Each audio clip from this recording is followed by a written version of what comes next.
So we're going to really quickly talk about candlesticks and then how to interpret those with volume, and then time frame analysis. And this is all going to take maybe 15 minutes. So I'm going to really condense down this to the bare bones of the things that you absolutely have to know when you're looking at a chart, and then you can go expand on this on your own.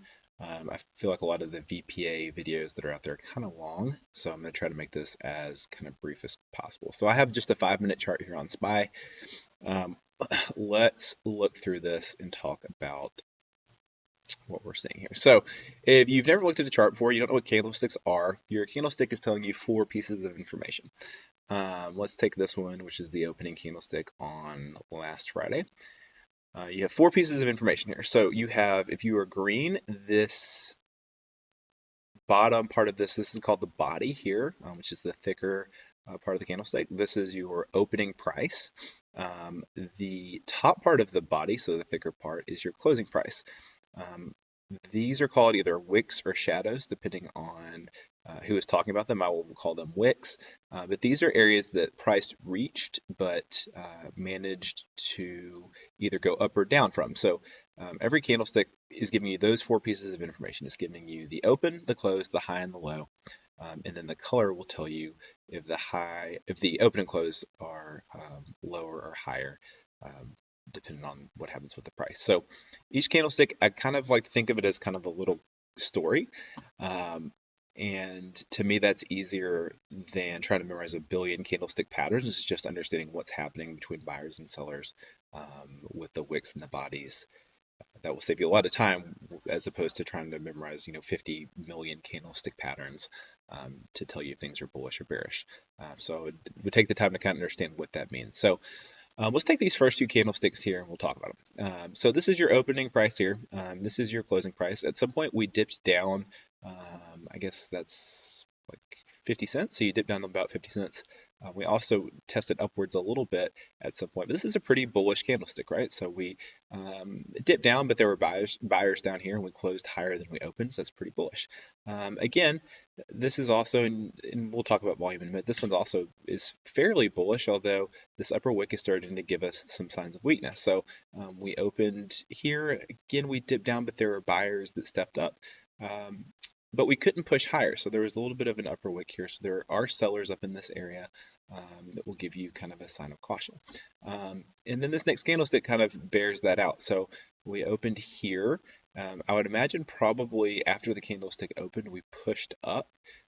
And then you can see the same sellers of this kind of area of price are still present, and there are more sellers than buyers, whether that be profit takers or new sellers, whatever it is, but they push the price back down. So in the moment, you would probably open here, would start off kind of green, and then would get pushed back down, and that's probably a pretty good sign that there's a lot of weakness because we saw a wick here, and now we're seeing the same sort of wick here, which means that likely we are going to move downward, which is what happened. So we pushed down all the buyers here. We have now moved through that zone.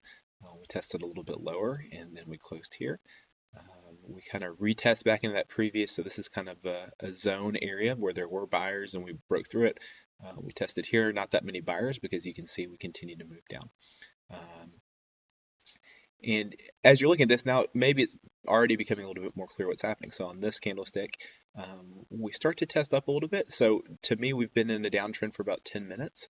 This is maybe the first sign that this downtrend won't continue, is that if we are super bearish here, if we have back-to-back candlesticks that are coming down, why are we even probing upwards? So our price started here. We got all the way back up to 469, like 1.5 before closing. So in my mind, that means that there is something happening. There are at least some buyers that are starting to participate. But we do move down a little bit further. And again, you're starting to get a little bit more wicking down here, which a lot of times is a sign that there is some weakness. Further retest here, and then we kind of start to reverse in this area. Doesn't live that long, so we get a nice big move up, some small upper wicks, kind of a tight range of trading here, and then all these buyers get knifed out pretty quickly, and we start to move down. So that's your basics of what you're looking at candlesticks. Again, as you look at these, they should make sense to you intuitively once you start doing it. I think that there are 3 candlesticks that you do need to understand and look for. I think a lot of the patterns are a waste of time. It's if you know what's happening within the candlestick, if you know what the wicks mean, etc. I don't think you need to waste your time with the rest of that stuff. So the three candlesticks in an uptrend, there is something called a shooting star. In a downtrend, there's something called a hammer candle. Um, these can occur, like you can have a hammer kind of looking candle in an uptrend or a shooting star in a downtrend, but these are really when I'm looking for them. Let me find you some examples. So let's see here if we can find a good one that really gives us a good reversal so you can see what they look like. Okay, that one is okay. So this is actually pretty nice. It's not really a true downtrend, but it is a nice hammer candle. So if you are in a big downtrend or even a smaller one like this, where there's maybe a few candlesticks that are chopping around, you get this really long lower wick. Usually needs to be 2 to 3 times the body, which this is the body. So what that means is that price was pushed down and there was lots of active buyers that immediately pushed the price back up to close it. You see that in a downtrend, and this is almost a nice hammer. That a lot of times will mean that you were either going to reverse or you're close to reversing. It's kind of a signal to watch. And this is actually a really nice example here. So you can see we had been in this downtrend. It's starting to get kind of consolidating. And then we have a hammer and then we move right back up. And this is actually almost a shooting star. This is a little bit more of what it visually should look like, where your open and closes at the bottom range of the candle. This is pretty close though, and this is the opposite of a hammer if you look at it. You're in an uptrend and your open and your close are in the bottom range of this candle.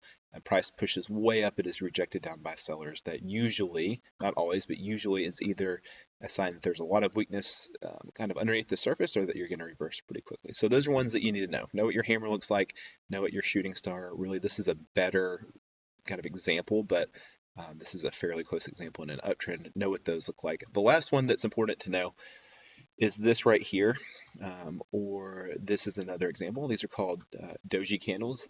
These are essentially indecision candles. And as you are thinking about this now in terms of buyers and sellers with the wicks, it should kind of make sense. So price open and closes in a pretty tight range. So pretty close to where you've opened, you are closing in price, but price fluctuated up and down. Essentially, that just means that there is no real control between buyers and sellers, and price is kind of in stasis. So if you see that and you're in a strong uptrend, let me zoom out for a second. Let's find an uptrend example, maybe here. That a lot of times will be sort of an example that there is going to be some weakness coming into the market. You can see here and here, even though we do push a little bit higher, these are kind of the first signs that this uptrend is going to slow down or stop, which is really what happens, and then we chop around over here for a while. So when you're in these pronounced trends one way or another, and here, and this is why nothing is ever perfect, you see that there are doji candles, which is some indecision, but then we just push lower. But then as you get down here to the bottom, there are more doji candles, and then we reverse. So it's just sort of kind of a warning sign if you see those. If you've been in this really strong trend, doesn't mean you need to close your position or anything. Here's a couple, but just kind of some signs that you need to keep your eyes open for what's going to happen. So that's your basics of candlesticks. Now, where this starts to make more sense is whenever you look at your volume. There is a very basic rule, which is that it's sort of scientific almost. Any sort of action requires sufficient volume for it to be validated. So a widespread candle, like this is a great widespread candle, should have appropriate volume to validate the move. And what I mean by that is if you have a widespread candle, the volume backing that candle should be larger than a narrow candle, which is not really the case. Let's see. So let's look at this. So this candle is pretty large. I don't even really see one that's a similar size, but it has, get away from the first 15 minutes of open because those are always really, really high volume. But I mean, it's less volume than a lot of these over here. I think it's like maybe about the same volume as like this, but it's much more widespread. Now, it can be confusing, especially on the kind of bigger indexes. You can have these things that are not backed by true volume and they will still move. But in general, if this is a really large candle, you should have larger volume supporting that to validate the move.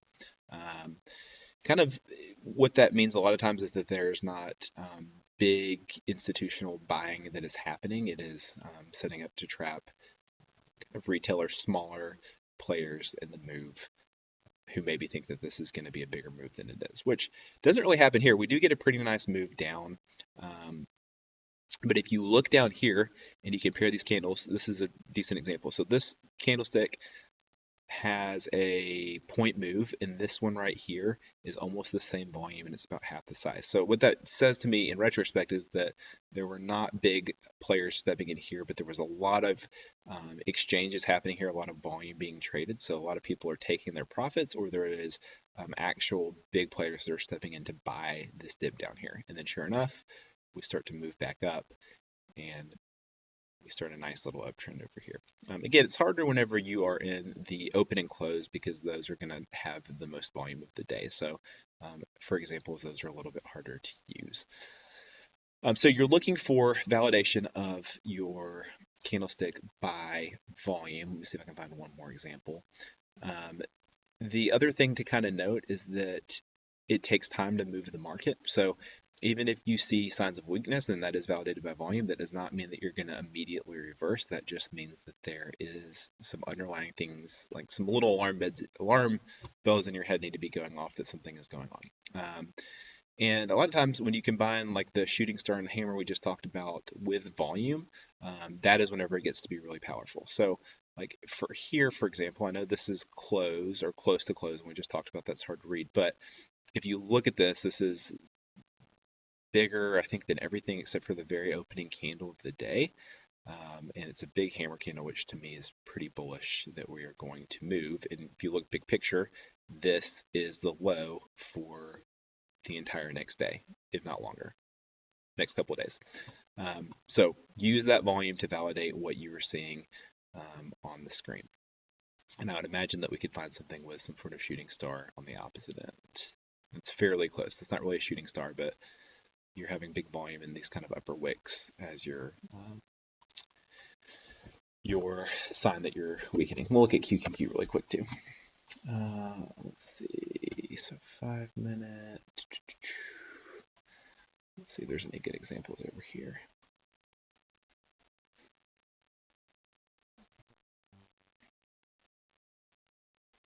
Okay. Yeah, so like this one would be one that I would be a little bit hesitant to take as an entry. You have a pretty widespread candle in comparison to these other candles, but your volume is not really any bigger. So that would at least be something that I would be a little hesitant that there is something kind of under the surface. I don't know that's going on.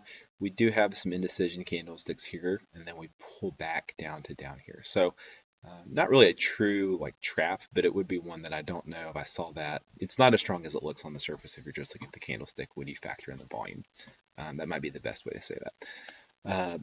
Again, this right here, so you have a doji candle, and then you have got this, which is our largest volume in about an hour, in about 45 minutes, it looks like, with a nice lower wick. So to me, that's a little bit of a better sign that maybe we're going to move around. We do kind of come back to that area again, but that acts as our low, and then we continue to move up.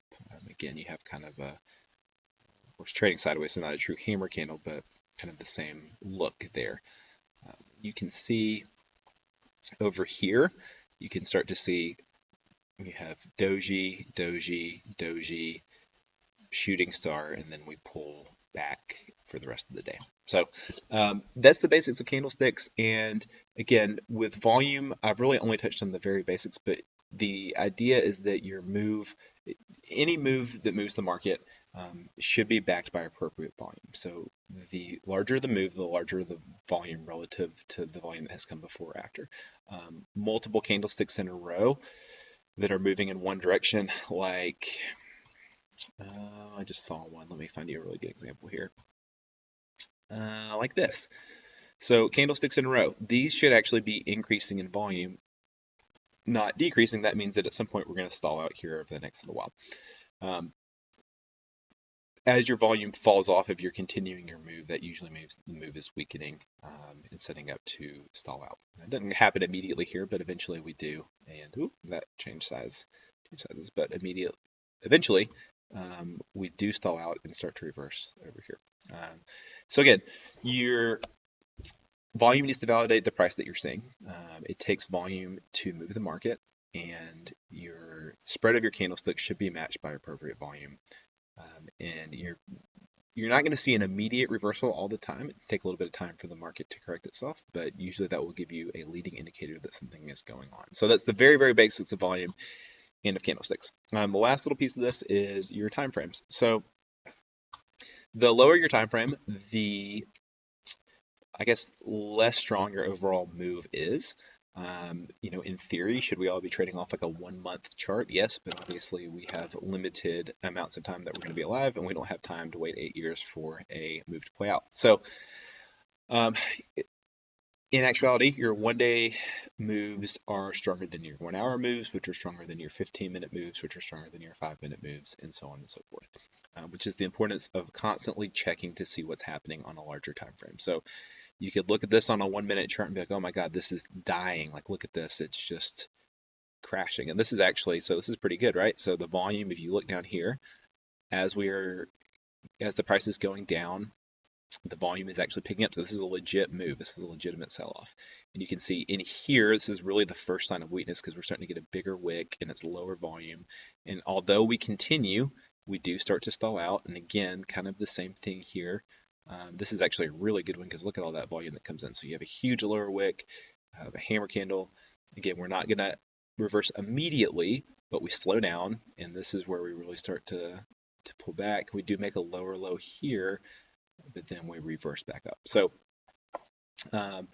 anyway, but going back to the larger example. So on your 1 minute chart, this looks really bad, like you're dying. But if you zoom out to your 5-minute chart, and this is it's like 9:30. So 5-minute chart, like that doesn't look as bad. You are pulling back, but it's not this just insane sell-off that it looks like on the 1-minute chart. And then you pull out to the 15-minute chart, and again, like that's a big candle, but relative, we're still kind of in the same range.